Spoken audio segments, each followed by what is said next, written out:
तो कैसे हैं आप लोग? सुप्रभात भोसड़ी वालों, आज मैं बात करने जा रहा हूँ शब्दों की। कुछ ऐसे शब्द जो बाकी शब्दों से बिल्कुल अलग हैं। ये शब्द आकर्षक भी है, खतरनाक भी, और इन्हीं दो तरीकों से लोग इनका इस्तेमाल करते हैं। लेकिन इन शब्दों के बीच हमेशा एक पहचान का खेल चलता रहता है कि कौन आकर्षक है और कौन खतरनाक। ये खेल इतना उलझा हुआ है कि किसी को एक शब्द खतरनाक लगता है तो किसी को आकर्षक। तो आओ यार, बिन बात के किसी की गांड में उंगली करना बंद करो और शुरू करते हैं बिना किसी बॉलीवुड के। अब तुम मानो ना मानो, गालियां हमारा ध्यान अपनी तरफ खींचती हैं। ऐसे समझो, एक स्टेज है जिसपे कुछ शब्द नाच रहे हैं और जनता उन्हें देख के खुश हो रही है, लेकिन अचानक स्टेज पे एक गांडू आ जाता है और बाकी शब्द जैसे गायब ही हो जाते हैं। अब कोई उस गांडू को देख के खुश हो रहा है कि वाह क्या गांडू है, तो किसी के बबूला का बुबालू फट रहा है कि यह गांडू यहां कैसे आ गया।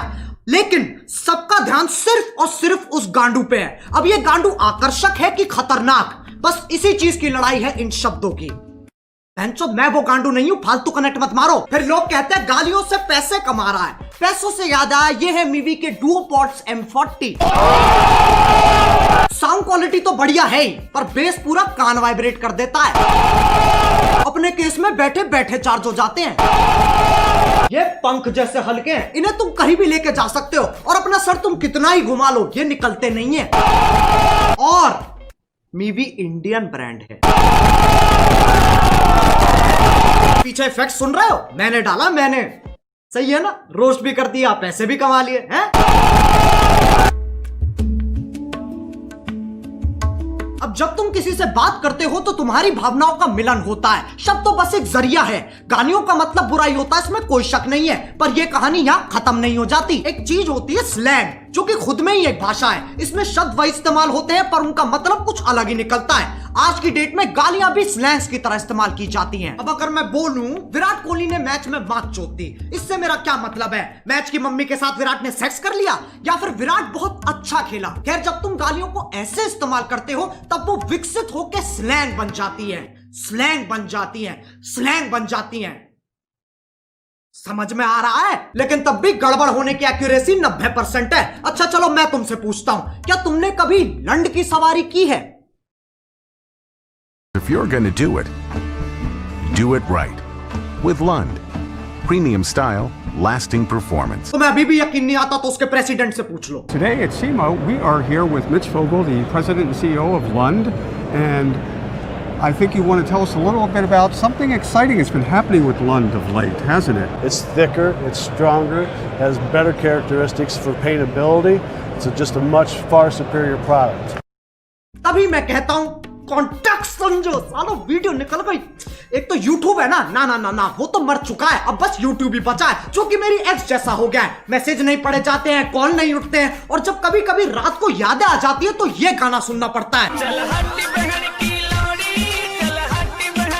अब इनके आर्टिकल आ जाएंगे। We have strict policies that prohibit harassment on YouTube, including using malicious insults.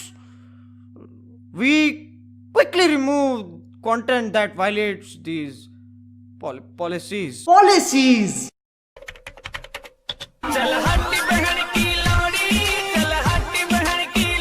इस पे भी कॉपीराइट आ जाएगा, इतना कमजोर सिस्टम है तुम्हारा। लंड की सवारी तो तुम ही कर रहे हो और मैं गाड़ी की बात नहीं कर रहा हूं।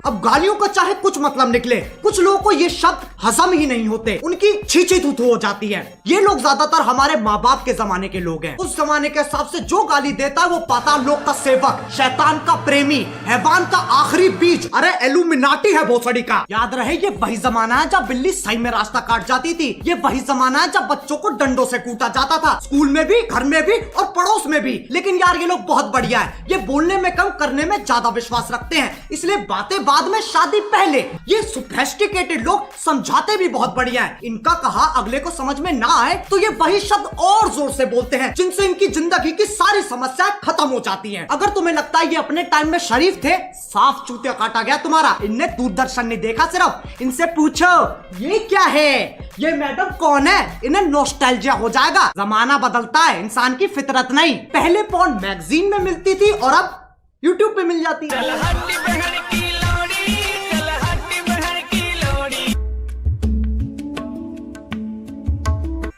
ज्ञानी, इंटेलेक्चुअल, चालाक निवास के सिपाही जिनने LLB, IIT, MBBS, MD, MDMA, LSD सब कुछ साथ में कर रखा है। इनके हिसाब से जो गाली देता है वो एक आधा जानवर है जिसके पास शब्द ही नहीं है। इससे पता चलता है ये कितने समझदार हैं। जब चार दोस्त साथ में बैठे होते हैं तो गाली पानी की तरह बहती है। इसके पीछे एक बहुत ही गहरा, गूढ़, अतल स्पर्शी कारण है, ताकि मजे मार सके, जो बकचोदी काट सके। वो दोस्ती क्या जिसे चूतिया ना कहा जा सके। जरूरी नहीं है हर गतिविधि, कर्मता, एक्टिविटी के पीछे एक मिशन हो। इंसान बिना किसी तात्पर्य, अभिप्राय, आश्रय, मतलब के भी मौज मार सकता है। लेकिन ये समझने के लिए कुछ ज्यादा ही बुद्धिमान है। इनके लिए तुम गधे हो, मैं गधा हूं, पूरी दुनिया गधों से भरी है। और ये मानने का इन्होंने खुद को अधिकार दे रखा है क्योंकि सूर्य की सबसे पहली किरण इनकी ही शानी गांठ पे पड़ती है। अब एक व्यक्ति जिसने पूरा दिन काम किया है और घर आते आते उसकी हालत मरने जैसी हो गई, अगर उससे पूछा जाए कि तुम्हारा दिन कैसा था, तो उसके पास जवाब देने के दो तरीके हैं। पहला, कलयुग का ये अद्भुत दिन मेरे लिए इतना संघर्षपूर्ण और हताश रहा कि जलपान करने का अवसर ही प्रकट नहीं हुआ। दूसरा, आज गांड फट गई बहनचोद। दोनों के मतलब वही है, पर तुम्हें फालतू शब्द बोलने की फेटिश है तो इसमें कोई क्या करे। जो लोग इन ज्ञानियों को सुनते हैं उन्हें अपने और अपने फैसलों पे बिल्कुल भरोसा नहीं है। तुम संवेदनशील, अशंकित, असुरक्षित, इनसिक्योर हो। प्रायवाची की माँ की चूत। लेकिन इनका दर्द भी मैं समझ सकता हूँ। जब तुम इतने साल मेहनत करके पढ़ाई करते हो, अपना ज्ञान बढ़ाते हो, और फिर तुम्हें कोई नेशनल टीवी पे मादर चोत कह देता है।